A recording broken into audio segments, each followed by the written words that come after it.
What's going on? We are back. Thank you for tuning in to the Still Knick Fans podcast. What's going on? My man John is in the building, back hanging with me, going with the Blues. I'm with the Blacks. That's right. A little bit about what the season feels like, black and blue. Man, you are speaking big facts, brother. That's the truth. Sheesh. However, more perfect. However, yeah. Silver lining. Right. Talk about what's going on today, right now. Where we at? So currently on my screen, I don't know, I may be behind certain other people, but on my feed, I'm in the third quarter. It's 3 minutes left. The Knicks are up 72-57. So things are looking good in Madison Square Garden right now, folks. I just Let's hope hope we keep that going. yeah, and I hope Julius like drops like 50 in the next quarter, so Sacramento could be like, yeah, we want him. No, I'm just saying. I'm sorry, my fault. I shouldn't have said that. Hey, man, anything to get people to start looking at our players, we need all we can get, man. To be honest, Big like facts. I don't care what's facts. going on in the news outlet and with Knicks PR and whether or not they want to put out their own stories to sort of debunk the idea of trading Randle right now. It doesn't matter anymore. You know, everyone should be up for grabs that wears a Knick uniform. True. You know what I mean? Like no one should be untouchable at this point. We're in the 12th seed. We don't look like we're going to be gaining any traction in the next couple of weeks because of our schedule. And so anyone should be up for grabs, you know, and I hate to say this, but, you know, Barrett included, you know, if that's the move that they need to make, then they have to make it. I would prefer that it doesn't happen. That would be my preference, but you never know. I mean, if you can get comparable players and acquisitions back, I'm okay with any move right now. Guys, this is what I'm talking about. Still Knick fans. John hitting you with the cold, hard facts. Right. We call it like we see it. We tell it like it is. It's what it is, man. Yeah. There's no more sugarcoating, man. We're already there. We're already we're past the sugarcoating portion of the season. You know, we were 20 games in, 30 games in. You can sugarcoat all you want at that point. Right now, we're way past that. So it's time to make some moves. It's time to make some noise in the off before the trade deadline happens, and let's see if our front office wakes it up a bit. You know. Yeah, I'm with you, brother. I'm you know, I want them. I don't really, to be honest with you, I don't care too much about the losing. I care about the product I see while we're losing. Like if we were playing the young guys and I saw them learning, we had good moments, good spurts. We were in most of these games and playing much more competitively, but we just lose.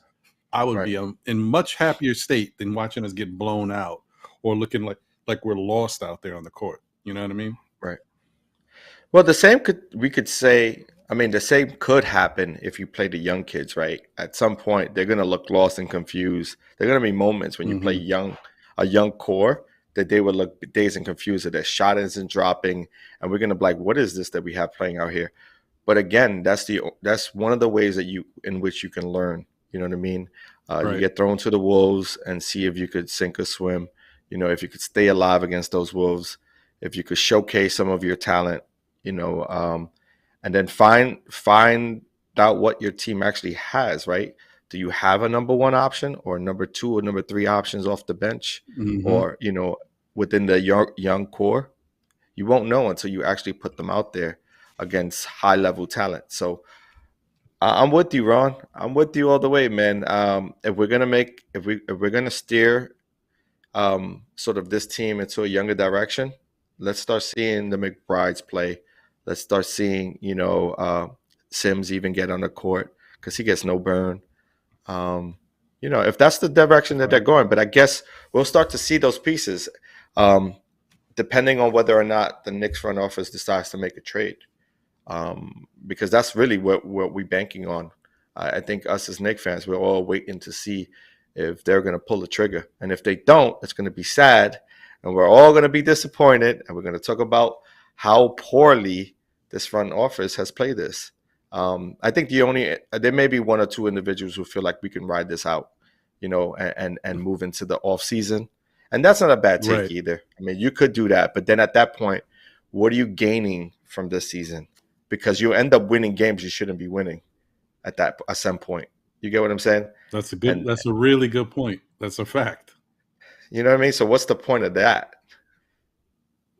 It's kind of like you don't want to put yourself in the wrong position with unfair expectations or false hope or something. It's kind of like what happened to us last year where the Knicks got flaming hot at the right time going into the playoffs, and then it made us Right. think that this team was something different. And Right. I mean, for the most part, it's the same team, and we can see that they're not playing the same way. So obviously, Right. it was a little premature, not just for us as fans, but for the front office and the organization on the whole. It made them look at the product and see something that maybe they weren't quite at yet. The Right. expectations got really high, and but there still needed to be a little bit more talent on this team, on this roster, more cultivating of the young people that we have on the team. Maybe the direction of Quickly and Obi in the offseason, maybe that direction should have been a little different as far as what they worked on, what they tried to bring to this year's game. There's a lot. Right. Who knows, man? There's a lot. There's a lot. But A lot of yeah, it was right also now. predicated. Oh, go ahead. Go ahead. What was that? Oh no, I was gonna go quick update. Right now it is 82-61 with a minute left in the third quarter. RJ just scored 84 84. Oh no, that's a foul. So it's 82-61. All right. But that's keep Very going, nice. my Very friend. nice. No, what I was going to say, a lot of last season was a lot of our off-season moves had a lot to do with how Randle played last year, and it was Right. predicated on his play. Basically, it was like the front office, and both the front office and Tibbs. I'm going to have to include Tibbs in this. I think they believed that Julius Randle would be able to repeat similar, if not close enough, to what he did last year, as far as Mhm.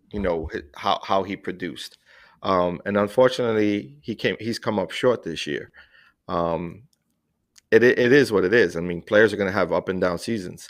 Um, Fortunate for him, he had it on the season where he was vying for a contract and he received one. Um, I don't necessarily think that he's not giving effort. I just think there's moments in time where things don't go his way, and he just like he checks out. When it's not Right. going his way, he checks out, and that sort of is what Knick fans cannot stand. They just can't absorb that kind of individual who can just like check out. Because I even gave him credit in games where he scored what was it? I think it was like 7 points or something like that. But he was still Mhm. in the game. He was still involved, and he was doing other things. I didn't mind that because I Right. know there are going to be times where you're not going to be on, and you're probably not going to be able to, you know, um, your shot isn't falling. You're not going to make plays, but at least you're still in the game defensively, and you're rebounding the ball. You're being aggressive. You're making hard cuts to the basket. You're actually closing out on your defensive side. So if he does Mhm. that, I personally, me personally, won't have a problem with him scoring less than what he averages. But I think the part of me that dislikes what's going on is all of the moping around, all of the disconnection with his teammates, him kind of staying put on the side and not really paying mind to what's going on the bench. Those sort of things, shows that he's disengaged. And today is interesting because today he's been engaged in all aspects Right. of the game. And Right. part of that may be that is because he's probably, hitting the shots that he feels like he can hit. And he's doing a good job rebounding the ball today. So I don't know, man. A lot of it, sometimes we just have to like look at the way he plays the game, and he has to look at the game footage and realize that, it's more than just scoring the ball. Like his presence alone can affect the game, if he's a willing participant. So Right. Right. I agree with you, man. I agree with you. I definitely this is interesting what's happening tonight, and I want to touch on it a little bit more, as well as obviously get into our weekly recap. But I think it's time to, be respectful of the people that help pay the bills. You know what I mean? yes, I let's think do it's that. time. Yeah, I think it's time for us to have a quick look at our sponsor for tonight's show.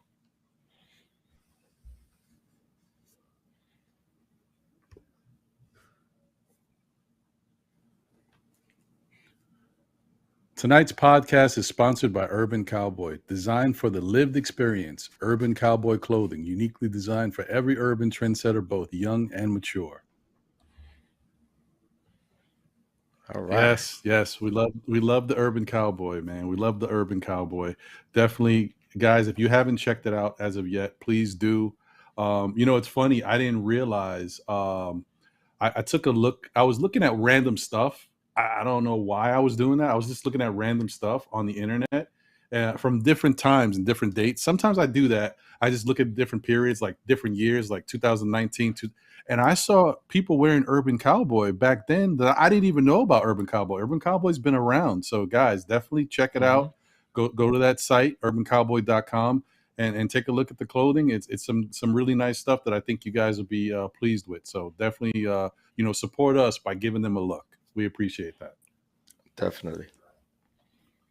And so another thing I wanted to point on is that I'm drinking this Honey Crisp apple cider, and let me tell you, this is delicious. I just want to throw that out there. This is fantastic. Nice. So if you're listening, whatever apple cider company that is, we're always looking for new sponsors. I'm just saying. See how easy that was? Hey. Both while good tasting and refreshing, huh? Wow. While we took this little pause, you know what? Let me do a quick little salute to you guys, because I want to touch on something before we get heavy into more Knick conversation.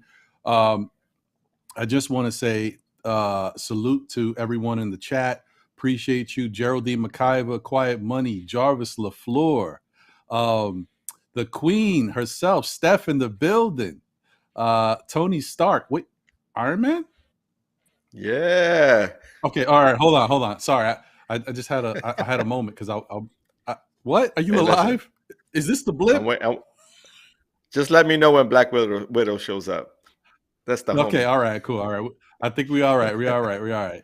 Salute to you. Salute to Naruto Goku. As always, I appreciate seeing you, bro. I like it when I don't see you in the chat. I'm like, what happened to Naruto, man? So thank you for showing your support and jumping in.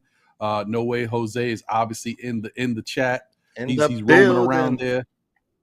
Right. And I also wanted to give a special shout out to Marvin S. Perspective from the Other Side, because he had some really good takes on our Saturday Know the Ledge show.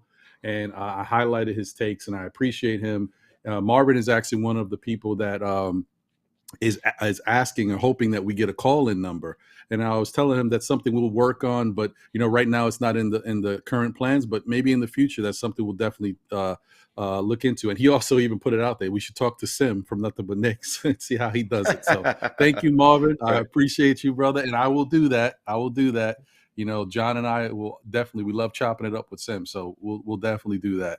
But thank you guys. So part of the reason why I wanted to acknowledge you guys in the chat. Oh, Karen Fung is in the building. Hello, Karen. Good to see you. Thank you for joining. I just want to give everybody an extreme big shout out. You don't know how much it means to myself, John, and Jose. We definitely appreciate you guys. On Saturday, you came through in a really big way. We started off the day on that show with 373 subscribers. Right now, we're at 458. And I'm telling you, let's give a round of applause. Yeah. Let's go. Let's go. Yes. And I'm telling you, 95% of those subscribers all took place in that 5-hour span of that show. So thank you so much. And also, that video, as far as still Knick fans, because keep in mind, we're also on Nothing But Knicks Network, where the views are a lot different over there. So you can expect higher numbers. But for still Knick fans, that video is our highest number of views to date. We've got over 2,000 views. So I want to thank you guys. We really appreciate all the support and all the help. Let's just keep going with y'all. Let's go. Let's go. Thank you. Thank you, guys. Thank you. We appreciate you. And I want to say, John Infante, thank you for joining in. We appreciate you. Yeah, man. So yeah, this is great. It's a great time for us. And we knew that when we started this back in year one, we're two friends that grew up together, that just love talking sports. We love playing sports, and we would do this anyway. But the fact that we can do it on YouTube in front of you guys just makes it all the more sweeter. And now this year 2, we're starting to really grow. it just makes us really excited and happy for what's to come. So thank you once again. Okay, I've said all right, sappy stuff out the way. I'm long-winded. No, man, I love that. I love that you're giving the props where it's due, man. Because without the folks watching, without you fans, joining in and helping us out. Of course, we have our, age. We have our elderly moments sometimes. So, you guys definitely look out and y'all check for us, and we really do appreciate that. So, yeah, we will continue to lend your voice out into the airwaves as much as we can. Appreciate you all. Yes. Salute. Agreed. And thank you. And guys, continue to pick us up in the chat. When we're trying to say something, we forget it. If y'all know, put it in the chat, man, because I know one day it's going to get real bad. I'm going to be like, remember that guy who used to wear the knee pads and all the braces, and he had number 33, do all types of moves in the lane? Had a flat top at one time. Yeah. Remember him? What we talking about? Man, who we talking about? Who's that? Oakley? No. Oh, was it Oakley? Yeah, man. So thank you guys once Charles again. Smith? So, yeah, because they all wore knee pads. That's what we should be talking about. Charles Smith, bro. He had the knee pads too. You're right. Yeah. So once again, giving a quick highlight update, all this good stuff. What are we going at? So it's 9 minutes left in the fourth quarter. Knicks are up 89-72. All right, we're still winning. That's good. That's good. So, bro, I thought, what's interesting and sad at the same time? I don't know, dude. I just can't believe this. The Knicks are up 17 points right now, right? It's 9 minutes. There's still a lot of time. Sacramento's trying to trap to see what they can do to create something. They're trying to make their last run. But it's 9 minutes left. And you telling me that there's no way that Thibodeau can find any minutes to throw Cam Reddish in the game? I mean, really? Come on, he doesn't want to. That's the reality. He doesn't want to. Until we make a move, until there's a move that's made by the front office, we're not going to see Cam playing this game unless he comes in with like 3-4 minutes. Okay, I'll be surprised to see him. I'm clearly behind. So I think what happens sometimes when you have I don't have cable, guys, so I have like Fubo TV. Like I know people have like Apple TV and stuff like that. No plugs. But when you press pause for whatever reason to check something, sometimes the game stays stuck at that point. So I'm behind because Jarvis LaFleur just said it's 6 minutes and 14 seconds left and it's 100-79. So yeah, I'm behind. Oh, look at that. So that's even better. Thank you, Jarvis. You're like pretty much, 3 minutes behind. Huh? Thank you. Appreciate you. Wow, Jarvis is telling the future. Yeah, he's right? forecasting the future for us. That's even more of a reason why you tell him you can't get Cam in the game. So here's the thing, John. So I looked at the box score real quick, right? Yeah. Oddly enough, Tibbs has played 11 people today. Now, mind you, the 11th person only played for 2 minutes and 46 seconds. Maybe it was foul trouble. That was Taj Gibson. But he's found a way to play 10 guys. And then playing those 10 guys, that's playing 11. It's 11 because Taj was only spot minutes, right? Right. Correct. So then you still got Miles, Cam, and Jericho on the bench. Now, while I understand it as a coach, you can say, look how many guys I played and look, and then look who's on the bench. This is how deep we are as far as people we can play, right? But you don't put Cam Reddish in the same boat as Miles McBride and Jericho Sims. That's disrespectful. Come on, man. He's new to the team, man. I mean, that's all I can say. He's new to the team, and there he goes. And look, going to play who he's. As I say it, John, they're spotlighting. They had the Cam's face was right on the screen. I mean, come on, man. They're gonna do that. That's the media for you. You know what I mean? Yeah, bro. It's true. I hear you, man. But it's just to me, it's frustrating. It's frustrating. But I get it. I get it. Facts. Yeah, but so anyway, Tango and we'll Cash. My man, Quiet Money. What's up? Look at that. What up, Quiet Money? So we'll come back to this game and talk a little bit more about it. But let's get into the first game of the week. Well, listen, Before we get to the first game of the week, seeing that we had sort of a poor sort of setting during the week, let's start this show, or let's start with like some Nick highlights. Do we You have want any? you want a positive I moment? You want a want a positive positive. I moment? want a positive moment Okay, before all we right, start cool. talking All right, about. cool. That's right. You're right. Let's start off with a little positive moment that is kind of quirky, and that is our man Evan Fournier. He had a moment where he got a 3-point play, and in the play, let me see here. There it is. There it Look, goes. look, the Oh, backwards flip, body prone, turned around all the way to the basket. He just throws it up and boom. Hey, look what I found. look at that. Look at this. Oh Just man. throw that up there. Do you remember when Michael Jordan did the whole thing where he went up in the air, turned around, spun, and then hit his hand and flipped the ball? It didn't look as pretty as that, but that's Evan Fournier. So that's how he does it. Listen. He got a little bit quiet off the floor, just a bit. You know what I mean? Show a little. What's that called? Little sky, little bit of hops. There you go. Look at that. Oh, I'm just glad he look at was this. able to absorb some contact and just get the, just throw it up there. You never know. I mean, because that's the whole thing. They tell you whenever you go into the basket, when you feel the contact, throw it up at the rim, and he did a really good job of that. And that's what happens. So hey, man, listen, salute to Evan Fournier for making an interesting play. It's a throw up, but we'll take it because it was an and one. And hey, it's a good It'll moment follow for the him. Knicks. Highlight reel. Yeah, it'll definitely follow. Hey, 5 minutes. I'm hearing we got 5 minutes remaining, and we just got a Cam sighting. 5 minutes remaining, and this is a Cam sighting. This is exciting. I just got a text. Hey, Ron, I think you're muted.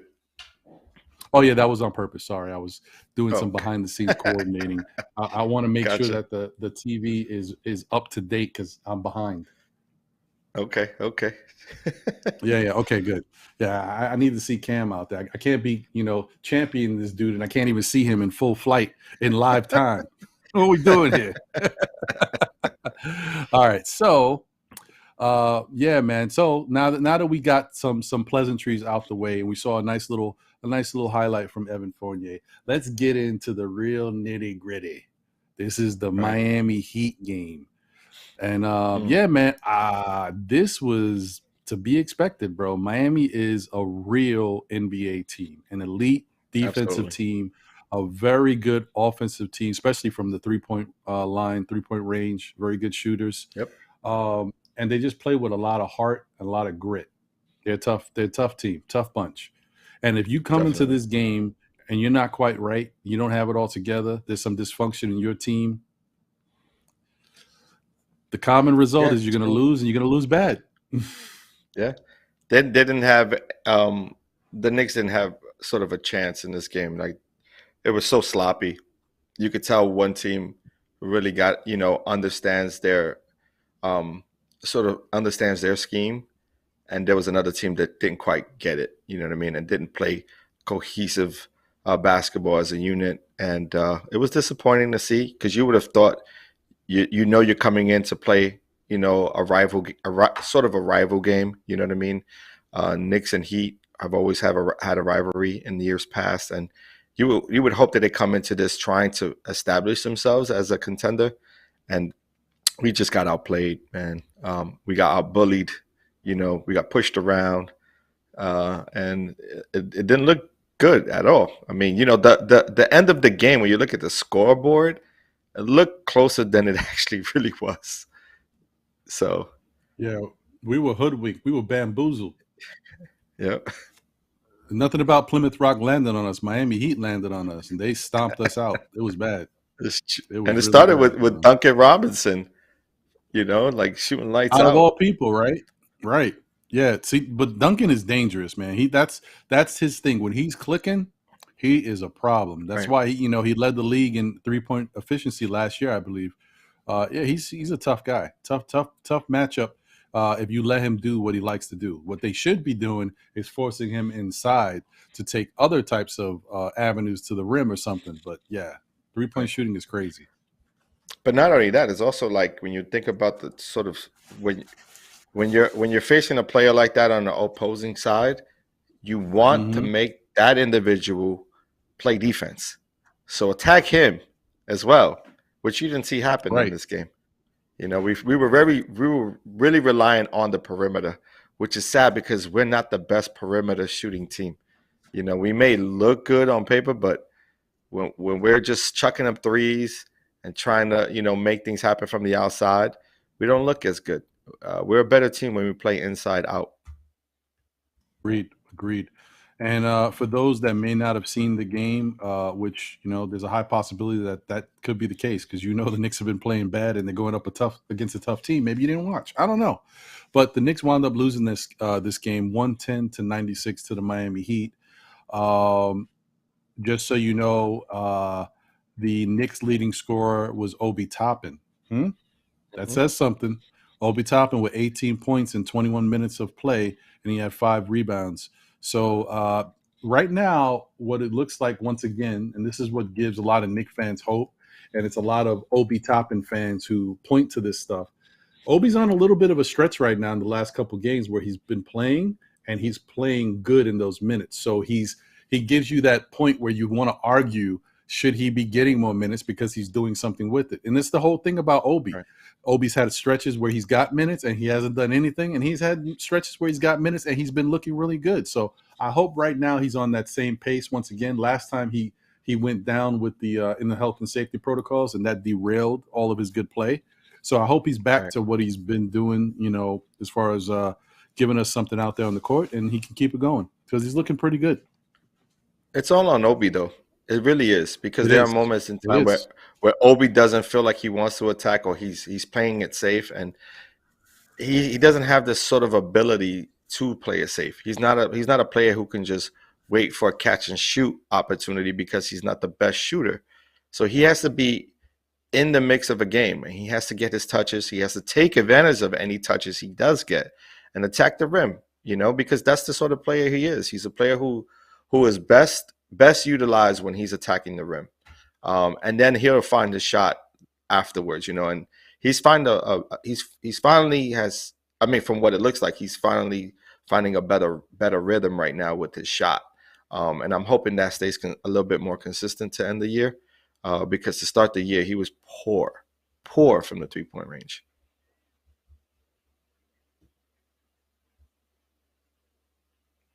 Yeah, I'm looking at the stats right now. It looks like the Knicks, 6 Knicks in double figures. Wow. Well, it is also against the Kings and not the best defensive team. I know. Like we can't even take a So we can't even enjoy the no, I'm win gonna too much enjoy because this there's always win. something. Yeah, no, but don't get me wrong. I'm gonna enjoy this, but come on, they're gonna shoot. They're gonna shoot themselves out of a game. It's the Kings, True. but they could shoot True. themselves into games too. I mean, we've seen where I think Halliburton went off. I think it was it against the Sixers, and they almost made a comeback against the Sixers and almost pulled one off, but they're a team that's sort of hit and miss right now, and that's why they're also in conversations to make some moves this before the trade deadline, and that's why they're so quickly linked to us as well. Right. Right. And the interesting thing is Julius Randle, looks like what we got here: 17 points, 9 rebounds, Yeah, on 7 of 14 shooting, which is not a I'll take that. horrible. That's And a he good. also has four assists. The only thing that worries me about it is like you can still see that something's wrong with him because he's not like against the Sacramento Kings. He's not dominant. You know what I mean? Like I Well, don't they were know. sharing the board today, bro. Like I It's wouldn't even true. see it that way. They were sharing the board today. Like you look at everybody's minutes and who's getting touches, you can see it's sort of even with the touches. So and the Mhm. bench played well today too, so they got up shots as well. So if they play well, he doesn't have to do that much scoring. But I like that he was aggressive in the rebounding. He seemed active, the first half of game. of this game.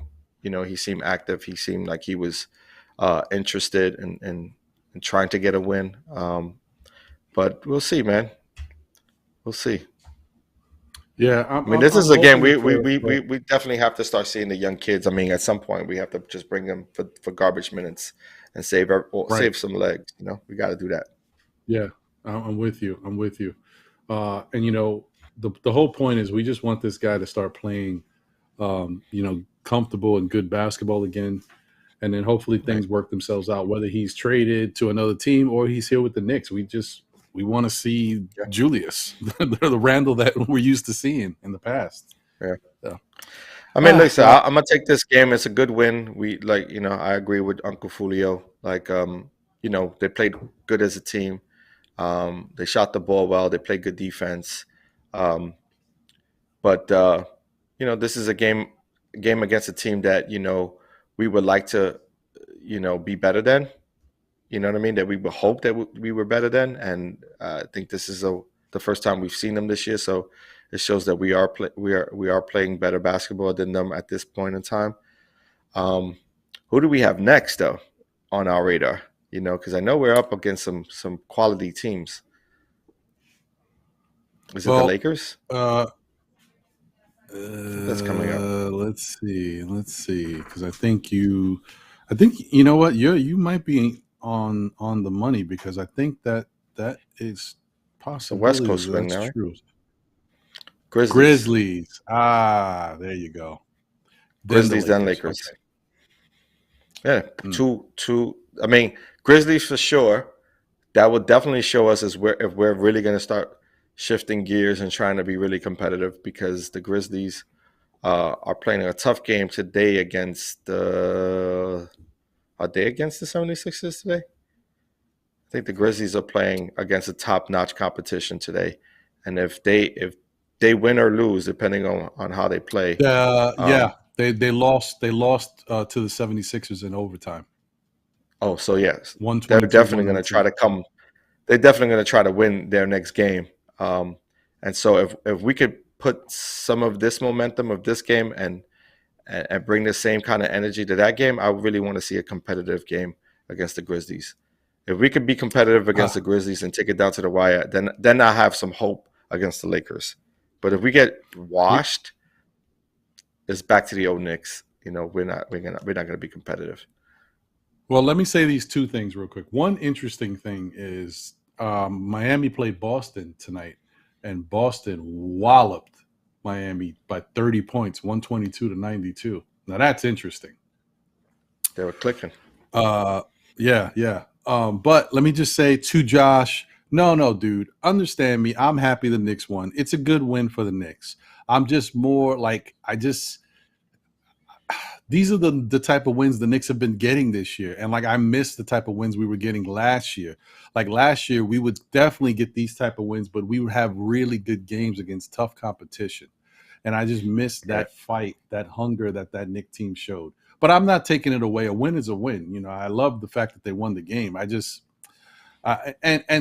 And plus with everything that's been going on this year with all the health protocol stuff and everything that's been happening, like even tonight you got injury issues where you know, Harrison Barnes didn't play and De'Aaron Fox was out with an ankle injury. So No, Harrison Barnes played oh today. no, I seen him in the first half. oh no, Bagley. I'm sorry, I meant to say Bagley. Yeah, Bagley didn't play. yeah. Yep. So I'm like, you know, there's always something, but it is what it is. You gotta play with who you got to throw out there on the court, and that's it. It could be the Knicks too. The Knicks might be losing people. You know, it is what it is. Yeah. A win is a win. Is a win. And it's one at home. It's a win at home. I'm gonna take as many as we can get, man. Well, that's true. So that game is over, and so the official final score for those who may not know, maybe you're somewhere where you can't see the game or listen to it. Knicks won 116 to 96 over the Sacramento Kings. So good win for the Knicks. You know, hopefully they can take that, use that as a a building point. Take them into this Memphis Grizzlies game. A win over the Grizzlies would definitely be exciting. But that would be the one. hopefully I just want them to play really well against them because Right. you could if you use this whatever happened in this game to propel you uh, into a game against the Grizzlies where you win, then you got the Lakers after that. So you could go on a nice 3-game winning streak if you just fight real hard against these Grizzlies, and come out with that same intensity against the Lakers. So it could happen.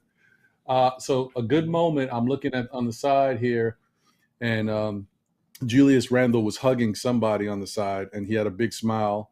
Even with the mask on, you could tell he's smiling. So that's a good sign. Right. Um, so let's see here. Josh says, you just what? Knicks dominate tonight by 20, and we as a fan base find something to complain about. Not saying you, but it's frustrating when we dominate. It's still not good enough. You my guy, though.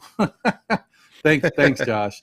Yeah, I appreciate it. Nah, man, it's not. I'm not mad at the win. I want to see this same type of level of basketball. Like what they did tonight, it shouldn't matter that it's the Sacramento Kings. That should the way be every they shared night. the ball. Though, yeah, the way they shared the ball and got 6 guys in double figures, it's the ball movement. It's looking for each other and building as a team. That's what I want to see. I don't care who we're playing. So if they continue to do that, I'm happy. That's all that matters to me. Right, and I think the point that I always make is like, it's a team like Sacramento that doesn't play the best defense. So when they're up against good defensive teams, what ends up happening is that ball movement stops, and then the ball sticks, and people have players on our team, on this Knicks team, have trouble finding an open player for open shots. And if they do find them for open shots, then 9 times out of 10, it's like they're missing open shots. Fournier had it going tonight in the beginning of the game. And if he's that consistent tomorrow to start off the game, or Kemba's that consistent to start off the game tomorrow, or Barrett, then we have a chance. But if they start the game inconsistent from the field, we can't be down 15, 20 points against the Grizzlies. You know what I mean? It's not the way we're able to play. We're not going to be able to play up to the competition if we're down early. So we got to keep it close. We got to be aggressive. We can't worry about what the refs are calling. We got to play our game. We got to play inside out. Hopefully Tibbs is talking or making that a point in his discussions in the locker room. And if we do that, and we hit on all cylinders, then we can be competitive, and that's the sort of basketball we want to see. That's all we're asking for as Knicks fans. We just want to see competitive basketball. And when they get washed by teams that are good defensively or a little better offensively than we are, we have a problem with that. When we look at the game that they gave away, what was the game? It was before the Clipper game, after the Clipper game, we beat the Clippers. Was it before the Clipper game that we should have won? Oh, the Timberwolves should have won that game. And we let it slip away because of our lack of play, our lack of consistency. And if we come together and play this sort of basketball that we're seeing today, we'll have more competitive games to watch. And that's what we want to do. We want to watch competitive basketball, at least to the rest of the season. And let's do away with all the negativity. At that point, no one's going to care whether or not Randle stays, because winning cures everything. There's some people who are going to hate it that he's still around, but at some point, if they make the decision to stick with him and we play like this, people are going to be fine with it. I agree. That is very true. So, yeah, let's just hope for the best and hope they continue to take whatever they learned from tonight's game. If they learned anything or if they just felt good out there, take all of that, bottle it up, and bring it to Wednesday's game against the Grizzlies. Word. So now that we've talked about the present and the future, it's time to go backwards again. Because, in between this Miami Heat game and this Sacramento King game, there was a Milwaukee Buck game. Mm-hmm. Oh boy. So I don't know if I was more disappointed. No, I know I was. So I'm not going to say that. I was more disappointed in the game against the Bucks than I was against Miami, because I think Miami's a really good team. And when is the last time we beat the Miami Heat? I mean, come on. The Miami Heat have squeaked out 1 point, 2 point wins against us numerous times.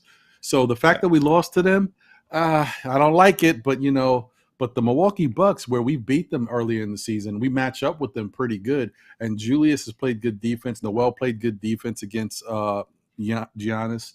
I was really upset with the fact that he dropped 30-something points and we didn't come at him with that same intensity we did in previous games.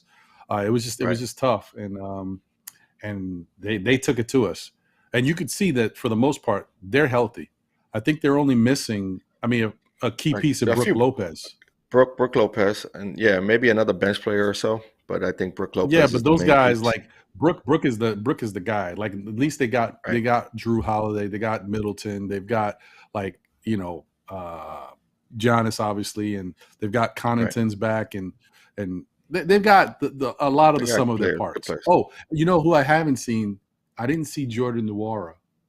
Maybe he's I out. haven't seen him either. I didn't see him Maybe in he that is. game. Yeah, maybe he's out. So okay, he's a big piece too because he's a good ball player. But yeah, it was just a tough game to watch.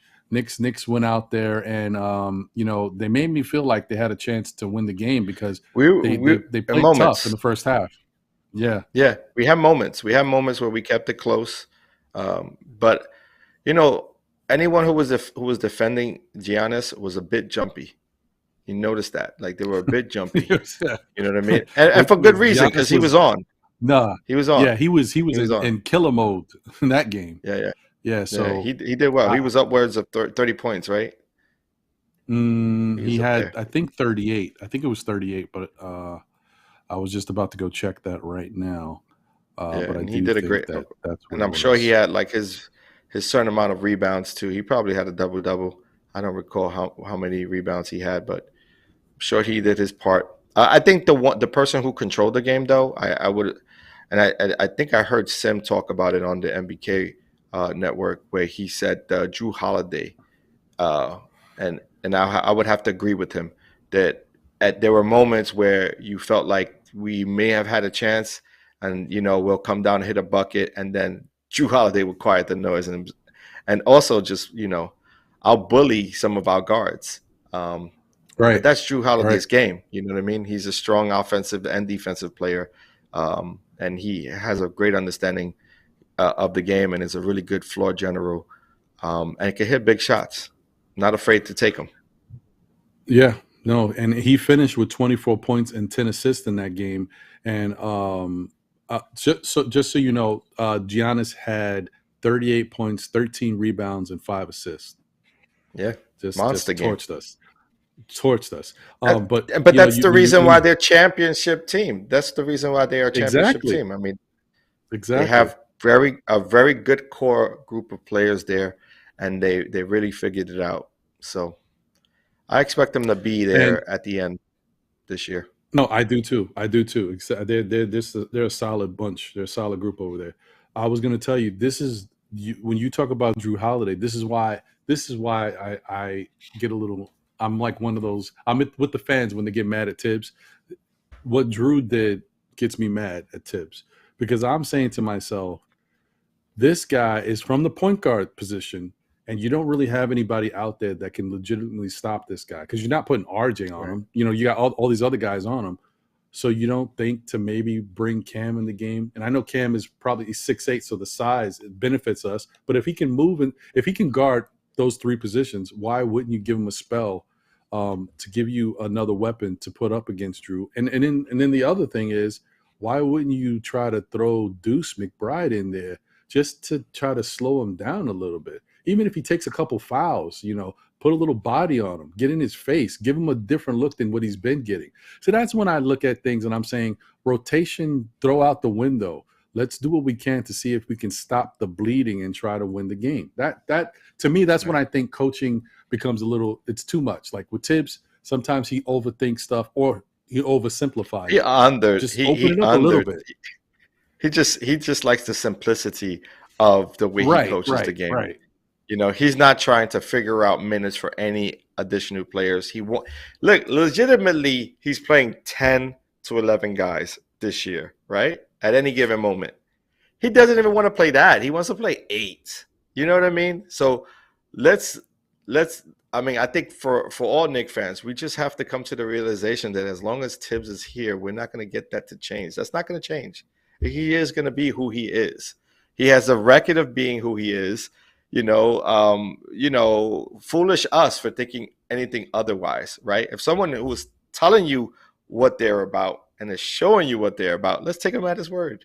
That's who he is. That's what he's about. He's not trying to play more Hey, than 8 players. He's playing 10. We should be happy. I'm Let just me tell you saying. something. Let me tell you something. C_Mac. It's still Knicks fans, man. We are not still Tibbs fans. We The we Tib not. fans. We not. I'm And not look, still a Tibbs fan. you're I not. appreciate him. I would say I was on board with bringing in Tibbs. So feel free to call me Tibbs fans. I'm cool with it. Listen, he's won. If you look at his track record, he may not have won championships, but he's won a lot of games in the NBA. His coaching style has worked in the NBA in the past. We're hoping that it helps with the culture moving forward. I by no means believe that he's going to be the coach of our future. I don't believe that he will see us make it to a championship game, let alone win one. So if this is his reign, whether it's the next 2 to 3 years with this team and helping to build a culture, I'm all for it. But Mhm. I do agree with individuals who say Tibbs doesn't hold his team accountable, because if you've seen how he's approached the whole Randle situation, there hasn't been accountability there. So I'm going to lean on the favor of the fans who state that, because at first I wasn't for it. I was like, nah, give Tibbs some time. You know what I mean? He's the type of coach that holds his players accountable, but he hasn't shown it this year. So with that, I'm with the fans. I think that that's wrong. I think that you need to hold him to the same standards that you hold the rest of the team. I agree with that. I agree with that. And just to put it out there, we had a long, heated conversation earlier on Blorange Tears. It was Tibbs crazy. So I just want to throw this out there. I didn't say it then because I was like, hey, I don't want to light more fire under this fuel. But Right. I was not in favor of bringing in Tibbs Mm-hmm. before we made the choice. I actually Right. wanted Kenny Atkinson because I thought he Yes, you did. was, from what I saw with the Nets, I thought he was a good coach. I Okay. understand that since then he hasn't got a lot of favor. People haven't given him opportunities to interview for positions, so maybe they don't value him right now, or he doesn't fit the scheme that they're trying to make for their teams. But at that time, Right. he was my pick. But now that we've Right. had Tibbs, of course, I love Tibbs. But I said before, and I said it earlier, I thought Tibbs was going to be like our Mark Jackson. I thought Tibbs was Mm-hmm. going to come Mm-hmm. in, build the culture, and then some other Steve Kerr type coach was going to come in and take us to the next level. I still feel like that can Mm-hmm. happen, but I just think we're We we're may in a even tough have that spot right guy. now. We may even have that guy on our bench, and we don't necessarily know that, right? I know a lot of people That's like to very true. point to Johnny Bryant, but who's the older gentleman that we have on our team who came from Kentucky? I forget his name. Kenny Payne. Um, Kenny Payne. Kenny Payne. Who's to say it Yeah. ain't Kenny Payne? Who's to say? You know what I mean? Like, I don't know. I don't want to assume anything. But again, they're all coaches. They all, I'm sure, want an opportunity to coach or have a head coaching opportunity at some point in their career. We just don't know. I just know that for within this moment, and this is my belief and only my opinion, I thought that Tibbs was the right fit for this job. If it wasn't Tibbs, my second choice would have been someone like Mark Jackson, someone who has Right. history with the team, with the New York. You know what I mean? Understands the atmosphere of New York. You know, I wouldn't have been opposed to like a Sam Cassell either. I would have been okay with that too, giving him an opportunity. But um, that's sort of the way I think. I want to change the culture first, and then figure out ways to be competitive and be a contesting playoff team. A team that's consistently in the playoffs before we move on from coaching from any coach. That makes sense. I'm with you on that. I like that. I like that. And there's nothing wrong with people who are in Tibbs' corner and people who feel like Tibbs may not be the right man for the job. But the whole thing is all based on what you're seeing on the court and certain things that you're not happy with. So if the Knicks can kind of, who knows, the Knicks might be able to make a couple of acquisitions at the trade deadline that change what's going on out there in the court.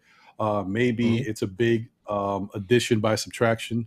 Maybe they do like a 3-for-1 trade, which opens up a lot of spots for guys to get their playing time, for Obi to get consistent playing time, for Cam to get a Mm-hmm. little playing time, and then the whole setting for the Knicks might be different, and then we can really judge Tibbs differently at that point because we know at least he's playing Right. the guys that we want to see.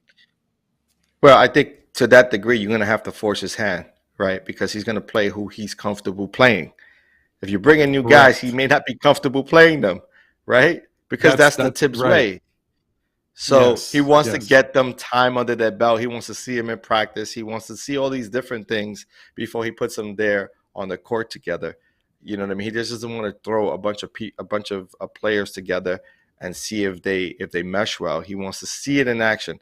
However, you could say that that's what happened this year with Fournier and Kemba being added to this rotation, because it's almost, even though they had time to practice, it's almost like they didn't mesh well, and you haven't gone away from it because you're so stubborn in your ways that you want to make it work. You want to see it through, and you want to give them the time necessary for you to see them, uh, find some cohesion as a unit. And we haven't seen Mm-hmm. it. And what are we in, 50 somewhat games in?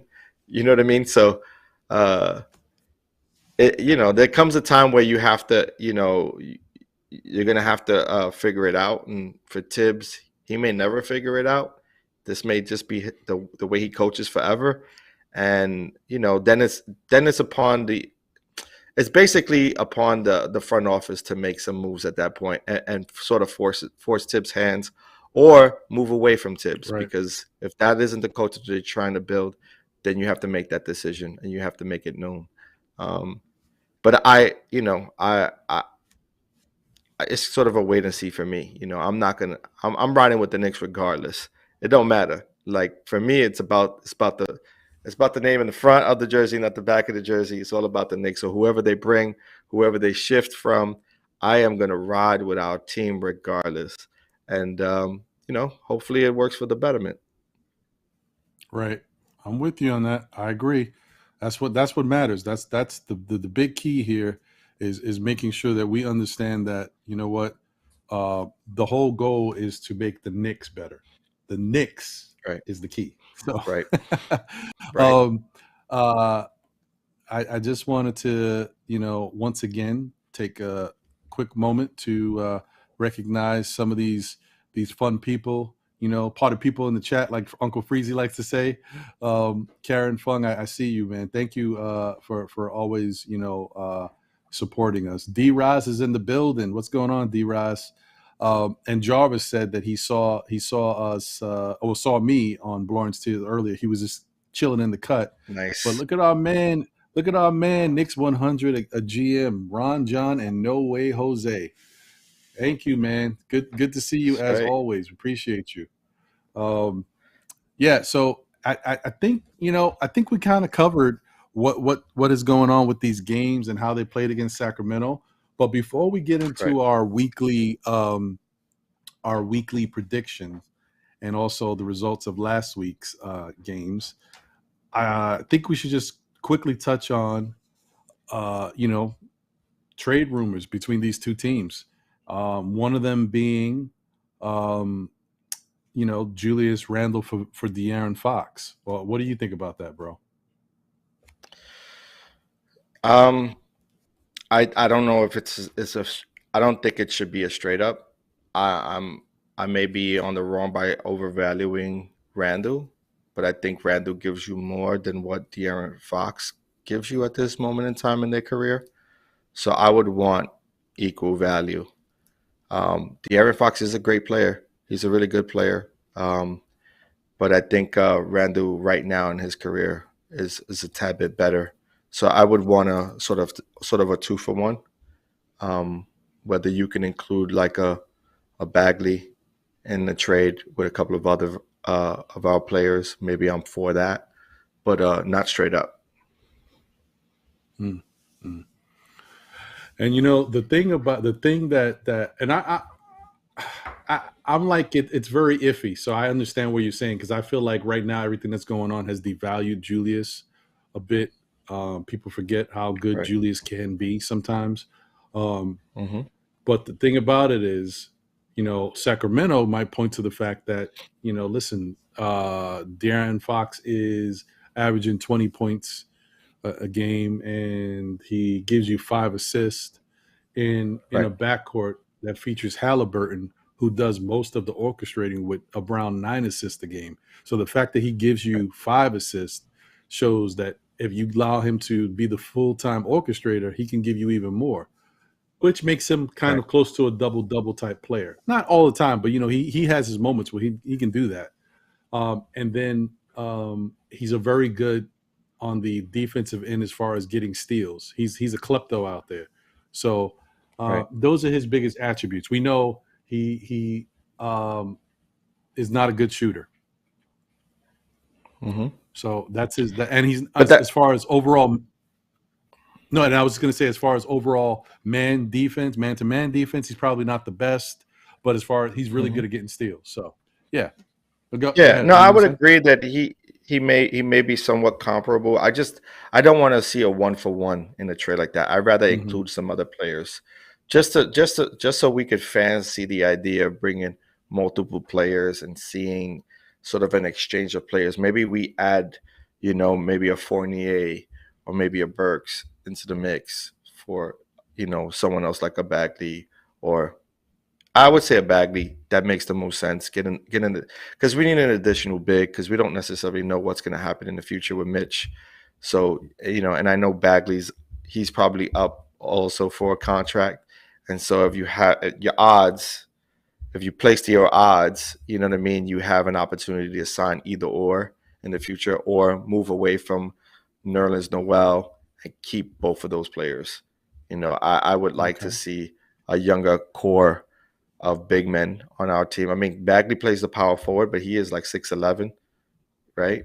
Mm-hmm. Right. About right. he's a big forward, center type player. There. So I don't know, man. I would like to see sort of a combination of players moved.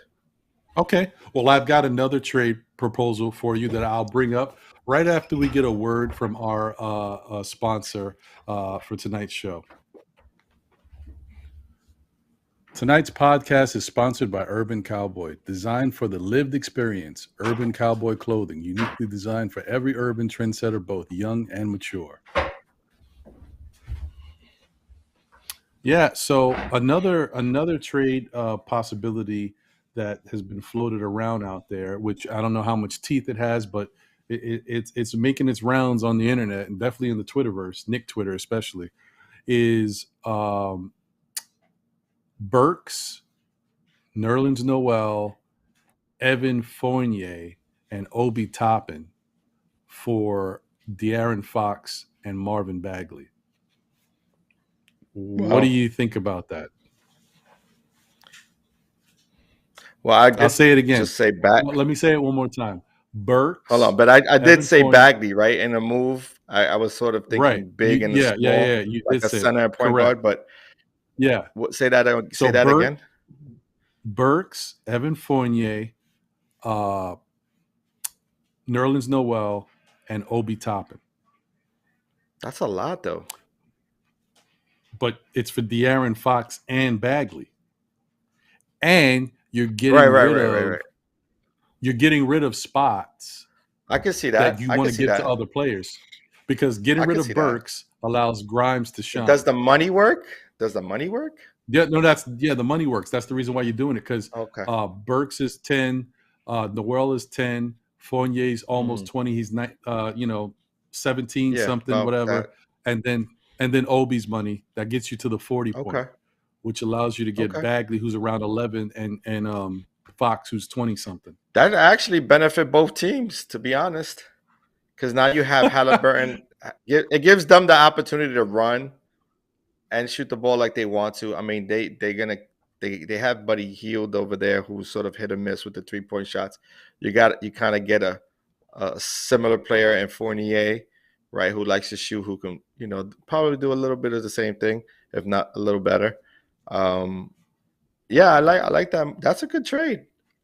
So hold on, guys, because the fans are flipping. Hold on. So let's see here. Knicks. Oh well, yeah, and of course now people want Obi to stay because he's playing well. I get it, but look at this. Just hear it out. I get it. You're entitled to your opinions. They want Randle gone. They want Randle gone. I know they want Randle gone. But here's the thing: if you trade Nerlens, Burks, Fournier, and Obi, right? Randle's still here, but you bring in De'Aaron Fox. You bring in Bagley, who might be something in New York. He wasn't great in Sacramento, and we know he gets hurt. But if he's healthy in New York, he might be inspired to you know get that game that he had in Duke back together. He might really start to ball out a little bit for us. And plus, Right. it's a 4-for-2. So that opens up 2 spots. Burks is gone, so Right. allows Grimes to get regular minutes. And now you've created minutes for Cam. So think about it like this. Imagine it like this. I know this is crazy because they're already on the team. Imagine it's Nerlens, Burks, Fournier, Obi for De'Aaron Fox, Bagley, Cam Reddish, and Grimes. I know you're saying that's crazy, but just think about it. It's all about the playing time that you opened up. And now you get all 4 of those guys to contribute to the team, consistently. That's the key. I know Grimes is starting to get more minutes, but I'm just saying consistently. That'll change his role and make him but more also of a focal. remember, I mean, we don't know what it'll look like when Rose gets back, but I would assume That's that another- when Rose gets right. back, Grimes' minutes gets cut. I would just imagine Correct. that that's what's going to happen. So, and that's depending on how healthy he comes back, right? Because we don't know whether this is going to, sort of be something that holds him out for the rest of the season. They're expecting him to come back sooner than later after the All-Star break, but we don't know. Surgeries are sort of a game changer. You don't know how Right. how a player would turn from an injury. So, I mean, I could see it. I mean, I get it. I'm with you guys when you're talking about the Randle breakup. Listen, but I want to bring a player back that's comparable, and for me, you would have to add for Randle and De'Aaron Fox. I still need a little bit more for Randle. I need a little bit, even if it's picks. Give me some picks, and then I'll that may sweeten the deal for me if you do a But 1-for-1. I'll tell you, even though just business wise, it may not seem fair, but you might have to go 2 for if you were doing a straight up Randle for Fox, it wouldn't happen. It would have to be 2 players for Fox because of the money, because Fox makes more money than Randle. So Oh, that's interesting. I didn't know that. That's the problem. Yeah. So that's the Wow. thing. Like value is not necessarily maybe not equal, but Right. money wise, that's the. So what is Fox making? Hold Do you on, know? let me tell you right now. I someone said it earlier, but my memory. Because if I can marry Fournier and Randle and move them, or maybe Fournier and Noel and move them, I wouldn't mind doing that. Yeah, but I think Fournier takes you to even higher Too level. high? I think that might be a little too much. Yeah. So Fournier makes more than Noel, so I would say Noel. Move Noel and Randle. De'Aaron Fox is making $28 million this year. All right. And 28 Noel this year, 30 next year, 32, 34, and then 37 in the final year. Yeah. Right. Yeah, so Noel makes 10, 9 something, right under 10. That works. You could do Noel and Randle. Him and Randle. Right. Right. So I would say something like that. I wouldn't mind doing that. But again, I would need some picks because I'm not gonna do that. That's what you do, because that's how NBA business usually works, because they know that value might not be the same, and so you're giving up a little bit more than you need to, but it's for the money. So that's when they throw in the picks. So I hear you. I'm with you on that. Yeah, I would do it for that. You know what I mean, and add some picks for sure. I would move them because we get what we've been asking for, a point guard. You know what I mean, a point guard who's done it in the NBA, who's a proven scorer in the NBA.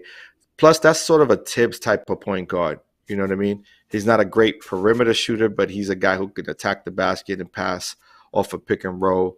Puts pressure on the defense. So he is sort of the epitome of what Coach Tibbs likes to see in his point guards. Would I prefer to have someone who could shoot a perimeter shot? Of course. But, beggars can't be choosy. Another trade that for me is still not off the table is, an opportunity to check in on a Ben Simmons. You know what I mean? That's also somebody who's high on my radar. I know a lot of people are afraid to bring in, someone with emotional baggage. You know what I mean? And I get it, but I would say look at the numbers, man. Look at the numbers when he played without Embiid. You know what I mean? When Embiid was hurt and injured, and what he accomplished there with the 76ers. It's one of the reasons why he actually got the big contract, is because he played, terrifically as the number one option. And he still didn't have a jump shot. And he still couldn't shoot free throws. So he actually can affect the game in so many different layers and levels that, just bringing in a player like that, you automatically have a number one option, and then you could build around. I know for Knicks fans, they dying to build around their own. They want to build around Barrett, and I get it. But right now, we don't know if Barrett would ever become a number one. That's still an unanswered question. You know what I mean? And you would have to sort of wait and see, and wait patiently and see. And us Knicks fans, that's one thing we are not, and that's patient. Regardless of being lost for 30 plus years, we've been losing for 30 plus years, man. And we're still not patient. We haven't been patient when we were 2 years away from a championship. We were impatient in 74, 76. We were impatient as New Yorkers. What makes you think we're going to continue to? We automatically just all of a sudden going to become a patient fan base? It's never going to happen. So we want to win now, by all means necessary. That's just what it is in New York. We don't have time to wait. I wanted to say this one thing, because even though we do know that De'Aaron Fox is really not a good 3-point shooter, I mean, he's really poor, pretty bad. Right. He's a pretty good shooter from the mid range, not lights out, but he's a pretty good shooter from the mid range. He can shoot an 18 to 20 footer. He's shooting around 45. 40. No, I'll take that. He's shooting around 45% from the field. I'll take that. I'll take that. And he shoots 75% from the free throw line. So he's not horrible. It's just that, his 3-point range is pretty bad. It is what it is. Right. Hey, I'll tell you this. If they were to make a move where they moved Noel and Randle to Sacramento, like for De'Aaron Fox and for let's say a Bagley, right? If the money matches, whatever, or maybe some picks or whatever, right? I would say that the Knicks still need a couple of more, need to do another move, not in order to empty space. Well, I think to empty space. I think empty space, and not only that, maybe get a little bit more, just try to find a little bit more talent out there. So maybe a move to go after DeJounte Murray or something. Maybe hand off Burks and a couple of other players for DeJounte Murray, who is a seasoned player right now. Because, I mean, he's 26, right? He's about that. He's about Randall's age. So he took some time to really develop in San Antonio, under Pop. And he could run a team. 5 years. So 5 years to develop. So you figure a guy like that can come in with his experience, his knowledge, his understanding of how to play team defense. You know what I mean? And match him up with a De'Aaron Fox, maybe a 1 and 2, but then that pushes Barrett back to the 3. In that case, but see, not his best position. No, but in that case, if you put Barrett at the 3 with De'Aaron Fox and DeJounte Murray, I mean, that's a very different 1-2. So yeah, that's what I'm saying. It's quicker, it's faster, it's a little bit more talent. Could you imagine the kleptomania? De'Aaron Fox who steals and freaking DeJounte Murray who averages 2 steals a game? But that's what I mean. Like, they'll be running into the passing lanes. You know what I mean? Like, you'll get a different sort of defensive team. You know what I mean? But you'll have a faster paced team. You'll have a faster paced team. I'll say that. But then that still leaves Cam on the bench, unless you move Cam. The other thing is, the problem, John, is DeJounte Murray is valued highly in but he's also valued highly in San Antonio. And some people say that if you want DeJounte Murray, it starts with RJ. You got paid up. You're gonna pay. That's what a lot of people. So then you keep Cam. So then you keep Cam and you move RJ. To be honest, you'll be a lot faster. You'll be a quicker team. You'll be quick. You will be a quicker team. It's Listen, true, but I am about what's in front. I'm not worried about what's in the back of the jersey. Like everyone is touchable for me. Like anyone should be available for a trade offer. If you don't really believe Barrett can be your number one as an organization, then you move on from him. You move on from him, and hopefully you get a pick or two in conjunction with a talented player. I'm just but saying, if you could you still gotta get a, you gotta if make you the could right get a moves. number one, if you could get a number one without giving up Barrett, that's what you try to do first. Yeah, If of you could do it course, without giving of him up, yeah. So course. But I hear you if he's though. I highly hear you. touted though, if you're saying that the Spurs they would only do it for Barrett, I would do it. I would do it. I would do it with the sake of saying, see, the problem is that you don't know what the ceiling is for Barrett, right? There's no telling what he could potentially could be. He could potentially become a number one and be a budding star, and we just shipped him out because we're not, as a team, as an organization, and as a fan base, we aren't. I mean, I would say as a fan base, we aren't patient enough. We just aren't. Yeah. So All we right. want Well, to win now. I don't want to harp on it, but that's tough, man, because it just gives me like this has nothing to do with basketball. Like it gives me that sense that a guy like Barrett, who's done everything and says everything right, and I feel like when I think of the Knicks, I think of Barrett. If we trade Barrett and get other players in who are better, and then we're still with Julius, like it's like I don't know. No, I I would man. say no. I would say you would have to Oh, move Julius has to Julius go. first. Yeah. He Okay. All has right. to. I got Yeah, you. yeah. I Like hear you. Okay. I wouldn't, because I would be bringing in De'Aaron Fox and moving Randle. Right. Correct. Yeah. I You see get what I'm saying? Yeah. So Okay. Well, I'm not sticking listen. with Randle. I got you. I don't know. All right. Well, listen, man. This is a very speculative time. We got a little bit more because at least there's some trade partners out there that make sense. We don't know if they'd actually do anything, but hey, all right, we'll see. And then the other thing is we have to look at February 3rd because De'Aaron Fox can't be moved to February 3rd, which is Thursday. So we'll see what happens. Same time as Anything Randle, because Randle can't get moved until February 3rd too. Right. Correct. So we'll see what happens. So man, Yeah. I think it's about that time where we get into the weekly predictions. I got a text from a friend. I just wanted to say this real quick because you said Randle was chopping it up with somebody who was really happy, and my homeboy was just like, "Yeah, it was a Sacramento coach. Maybe he's trying to get good." Yeah. I don't know. I'm gonna have to look back. I haven't seen it, but he was telling me that if you look at on the guy's sweater, it had Sac on it. So I don't know if he was a coach or if he was like interesting. Well, hey, I'll tell you one thing. First off, Julius, do your thing, man. You know, make it happen, player. Hey, you never know. Just saying. Get in where you can fit in. Exactly. Yeah, man. I want everybody to be happy. So yeah, man. I think that's interesting. That's interesting. So we'll see. He may love the way they treated Weber out there. Hey, you never know. Yeah, maybe. Weber was the man out there. He was the guy. You ain't lying. Oh, let's see what goes on here. Let's do our weekly predictions, bro. Let's get that out the way. All right, let's do it.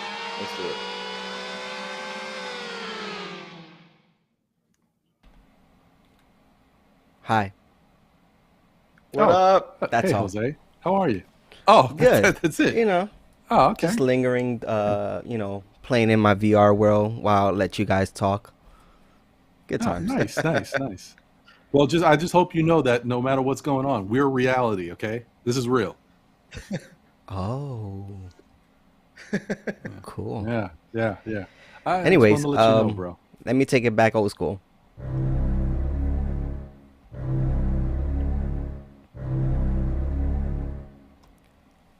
Hello, gentlemen. It's your boy, No Way Jose. Hey, what's going on, Jose? You know, the Don Jose decided to bring something for you guys today. Look at that. It's a little different today. Because you only have 3 games coming up. 2 games happening this week. The 3rd game against the Jazz will be happening next week, Monday at 9 p.m. So it's going to be a little weird and tricky. But before you guys, give me your prediction, I have this piece of paper in front of me. I took notes. Oh. Ah. Okay. Okay. While you guys were talking, having your little conversation, having a good time, I saw the face, I saw the reaction. I actually was on YouTube because Ron gave me permission to take over the YouTube page. Thank you, Ron. Nice. Well deserved. Well deserved. And, I was asking the fellow SKF fam, their prediction. So Oh. let's look at Grizzlies versus Knicks. Okay. 33% said that the Grizzlies will win. 66% 33? said that the Knicks will win. Get out of town. Wow. Interesting. Interesting. Optimistic bunch. Knicks versus Lakers. 85% said that the Knicks will win, with 14% going with the Lakers. And then obviously that 1% is undecided, so it's okay. Yeah. They still And think. then the Knicks versus Jazz. What do you guys think? I think the overwhelming position is that the Jazz will win. I'm gonna say the opposite because the way it looks, if they're saying we're gonna beat the Grizzlies, I think they're gonna say we're beating the Jazz too. You're correct, John. What? As always. 51% said that the Knicks will win, with 42% saying that the Jazz will win. It's a lot General, closer. But it was a lot closer. A lot It was closer. a lot closer. based on these statistics, go ahead, give me your predictions for this week. Man. I went first last week, John, so I think you should go first this time. I know, and last week I pretty much picked with my heart and not my mind, not with the brain, and I didn't fare so well. So I think I did very poorly. So yeah, I know. You know what? I'm gonna ride with the fan base, man. Let's go three more. I'm riding with the fan base. Let's do it. Hey, why not? I'm gonna roll the dice. Wow. All right. 3 wins, baby. Lock it in. Okay. Oh, ooh. He said locked it in. Wow. Threw me off. Right? Hold up. Come You on. know what I mean? Shoot, I'm over here like, damn. I'm going with the fan base, baby. Listen, man, I gotta ride with the squad. All right. Okay. Double barrel. Oh, he- Loaded. Bang, bang. He locked it out. He locked me out. That's what he locked did. you He locked out. me out. Oh, man. All right. All right. Ron, Okay. Well, he went with the fans. Who you going with, Ron? I'll tell you one thing. I'm not going with the fan. I'm just joking. Oh man. I mean, I was Ron, gonna say, hold up, Ron. nah. I want you to think about this. John went with the fans, the ones who are watching us right now live, who are supporting us, who allowed us to You go up guys out to 458 subscribers, who has given us close Right. to 2,000 views on our show on Saturday. So, Right. Let them know, Jose. Come on.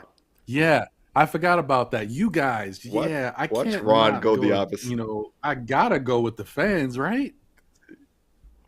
maybe. No, I can't do that because you know Okay. what? You tuned in for a product that you respect, and I gotta do what I gotta do. Come on, son. All right. So, I think the Knicks will upset the Grizzlies. Let's go. Lock them down. Lock John down, baby. All right. I Let's think do the it. Knicks will beat the Lakers. Let's go. Give Carmelo the L blues. Okay. You know what I mean? And then I think the Knicks will lose. Just might as to well the do the win. Jazz. Why lose to the Jazz of all No, teams? Why? Nah, the Jazz, because the Jazz have something that none of these other teams have. They have a dominant defensive big, and that's a problem for What? our Knicks. The Grizzlies have a Listen. dominant. No. I don't He's know. not. I mean, no. Jaren Jackson that's his name, I believe. No, He's but very good. they got Bane. They got great perimeter defensive players, like strong defensive Right. players. No, they do. But I'm saying having that defensive big puts the Knicks at a very big disadvantage. We're going to be hurt on the boards. I think that's going to be the difference. Come on, man. It Gobert's could been happen getting with the Grizzlies dunked too. on all season this year. Gobert ain't got to worry about nobody on the Knicks dunking on him because even Obi, who's our high flyer, don't dunk on anybody. So Mitch. you okay, You gotta worry Gobert? about Mitch. You gotta worry about Mitch is Mitch. not dunking on anybody. I Mitch is remember coming those to days. his But it's own, not. man. Yeah, no. Come on, fans. Are you with me, man? Let's put out a poll to see if the fans think that Mitch will dominate Gobert. Let me see what's up. Oof. Put out a poll. John. Who wins that matchup? Oh. Gobert versus Mitch. Who wins the matchup?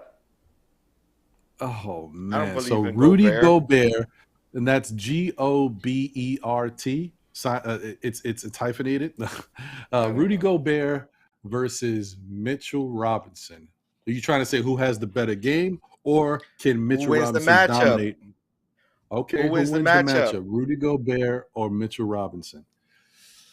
All right. It's gonna be the one to see. You put Because listen, you put the Knicks don't win. The Knicks don't win in my mind if Mitch don't win that matchup. If Mitch don't win that matchup, if he don't win the rebounding matchup, the offensive stat matchup, if he don't win those two, we ain't winning this game. Come on. They got John Morant on the other side. Are you putting that poll up there, Jose? You want me to do it real quick? I got you. Oh, look at this guy. He's So all he gets over paid it, the man. big bucks. The power, bro. The power. Man, I tell you, bro. I like, I don't know, man. John, I don't know, There man. was a little faith, man. You think the I'm fans are with going to you, go brother. You against know what? us? You think the fans are really going to go against us and pick Gobert over Mitch? Come on. You seriously? If they got us winning the next three, there's no way. Man. It's tough. It's tough. Don't make me look bad. Don't make me look bad, fellas. Ladies, don't make me look bad. Come on. I mean, maybe they're with you. I hope so. They got us winning 3 games in a row. I mean, that's true. That's true. So, Oh,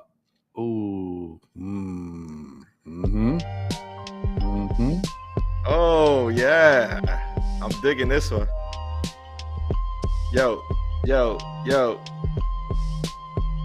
I'm about to pass the mic to Ron. You know what it do. I'm not going to go further. Yeah, you know how we do. Still Knicks fans. This is like SKF after dark. All right. So you think that's enough time, or do we need a little while longer? Because I think we got 7 votes. I think that's pretty good.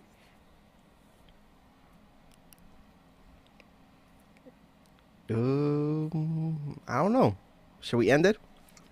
Yeah, I think we should end it. I think that's enough time. We just want to get a quick Okay. poll out there. I think this Yeah. says it all. I see. Yeah, numbers don't lie, right? Somebody said that once. No, numbers so. don't lie. This is true. Yeah. So 71% said Rudy, with 28% saying Mitch. So, Ron, do you lock in your prediction? Lock that, it you in. Lock it in. They failed me. So they ran away. They got me all excited for 3 wins. They had me lock it in, and now they ran away. Oh, gotta love our fans, man. I'm telling you. Sorry, bro. Sorry. Wait, Knicks can I just fans say are so something real quick? fickle. Yeah, Listen, John, I do appreciate you because you went with the fans. Based on the statistics I share, right? Got to. You believe with your heart, right? That's why you're still a Knicks fan, right? That's a But fact.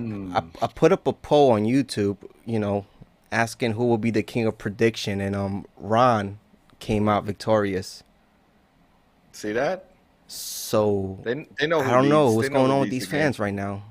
You went I with don't their know. decision, yet they didn't vote you to be the king of prediction. You know how they be. You know what it is. Those of little faith. I'm just gonna have to come out on top like I always do. Here we go. Let's go, Ron. Now the pressure's on me. The pressure's on me. Wow. Who won last week? Yeah, let's see who won last week. who was the king of prediction?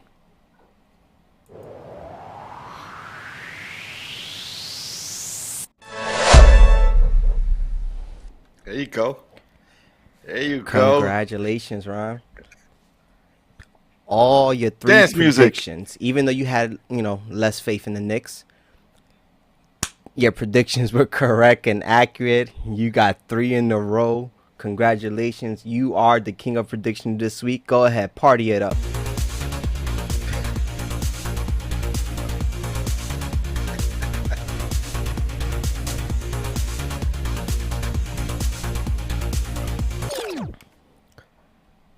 All right. Enjoy that. Enjoy that. Until next week, gentlemen, take care. I'm out. Have a good one, Jose. Hi, Jose. Hey, man, listen, someone had to win, someone had to lose last week. So I guess I just was fortunate, man. But, it could go either way. Listen, I want you to win next week. If you win, we win. That's true. But that's what happens when you choose with your heart, You don't get it right. I learned my lesson the hard way, brother. I learned my lesson the hard way. That's okay. Well, I got one more week, and then I'm gonna start switching my game up. I'm gonna start to switch up the strategy a little bit, just a little bit. I hear you, brother. I hear you. Well, let's do this. Let's wrap this up because you know what? My laptop is gonna die. This is the behind the scenes stuff and content creation, folks. So let's do this. I want to say thank you guys for tuning in. Definitely appreciate you guys. I want to spotlight the chat once again. Thank you guys for jumping on and contributing. D-Raz, Knicks 100, Robert, new name. Oh man, what's going on? I don't think I've seen you in the chat, so welcome. Thank you. Jarvis LaFleur, Naruto Goku, Knicks 100, Glamour Knicks, good to see you. Nice. Karen Fung, who was here. Appreciate you. Geraldine McIver. Worldwide Ella was in the building. I missed you, brother. I didn't see you snuck in here. Good to see you, bro. Good to see you.